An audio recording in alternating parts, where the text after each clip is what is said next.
All day long, we are hearing the criticisms towards the EU. EU is being weak, EU is being slow in dealing with Russia. And me living in Europe, having the Georgian origins, I have lots of reasons being frustrated about the EU's policy in the eastern neighborhood, but somehow let me be more optimistic today and see the glass half full. In order to give the credit to the EU for what has been already done in order not to empower Russia when it comes to conflicts in Ukraine. In order to do so, let me remind you the reality within which the EU operates and tries to face challenges and threats coming from Russia. If you remember, back in 2003, Javier Solana launched the EU security strategy. The title was Secure Europe in a Better World. And the very first paragraph was saying, Europe has never been so prosperous, so secure, not so free. After 13 years, in 2016, EU High Representative Federica Mogherini launched a new EU global strategy on EU's foreign and security policy, which states, we live in times of existential crisis beyond the European Union. Our union is under threat. Our European project is being questioned. So you see how the reality is changed. And this is the reality within which EU has to face Russia. And this global strategy was presented to the public the day after of the referendum in the UK.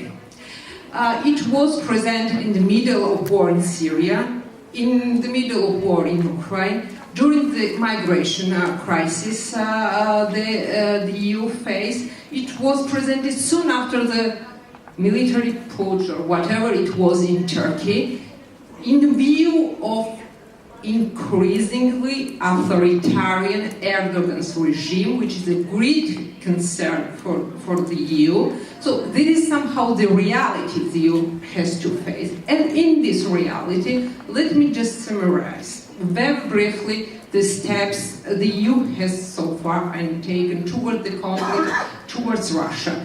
So we all know EU doesn't recognize the annexation of Crimea. It has introduced the first round sanctions in 2013 by freezing assets and introducing travel bans to certain personalities directly involved in the actions against Ukraine's territorial integrity. At the diplomatic level, we know that Russia has been suspended from the G8.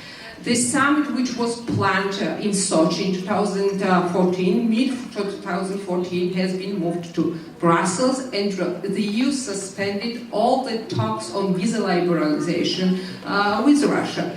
Then in July 2014, EU introduced sectoral sanctions against Russia, which has been reinforced in September 2014, and I agree that the sanctions are underutilized, but still, they are on place. Then the European Council suspended all kinds of bilateral and multilateral cooperation with Russia, including the signature on the loans from the European Investment Bank to Russia. And finally, the EU policy was more or less coordinated with the EU, and the renewal of the sanctions has been linked to the fulfillment of the Minsk agreement.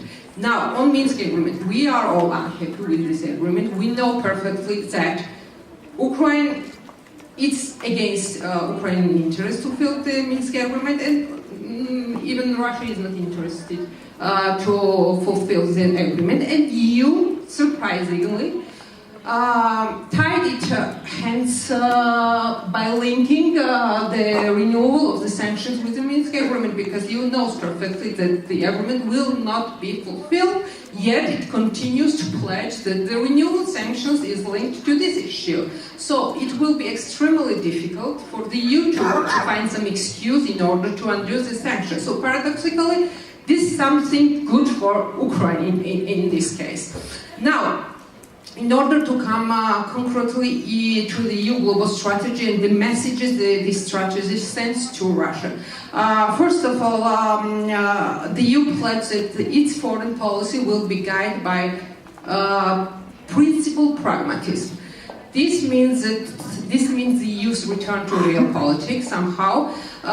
It means the end of liberal utopianism.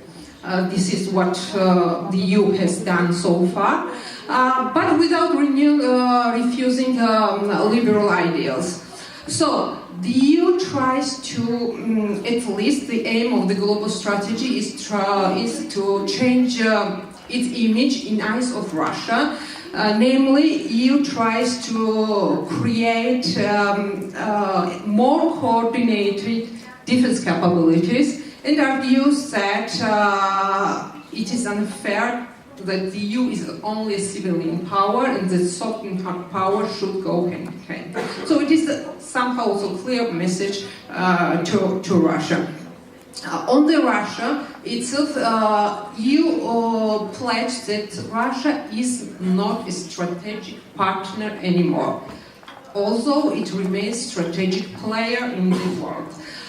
This means that when the EU speaks about its partnership with the external actors, Asia, Africa, with the international organizations, UN, there was found no place for Russia. When the EU speaks about the connectivity between European prosperity and Asian security, there was no place found for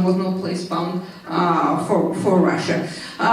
The document reaffirms that full restoration of their relations will be upon the respect of international law and upon the fulfillment of the Minsk Agreement, and that the EU has no intention to undo the sanctions. Then, very briefly, I was asked to say a few words on the energy security. We know that the energy factor has played a huge role in the development of the relations between the EU and Russia.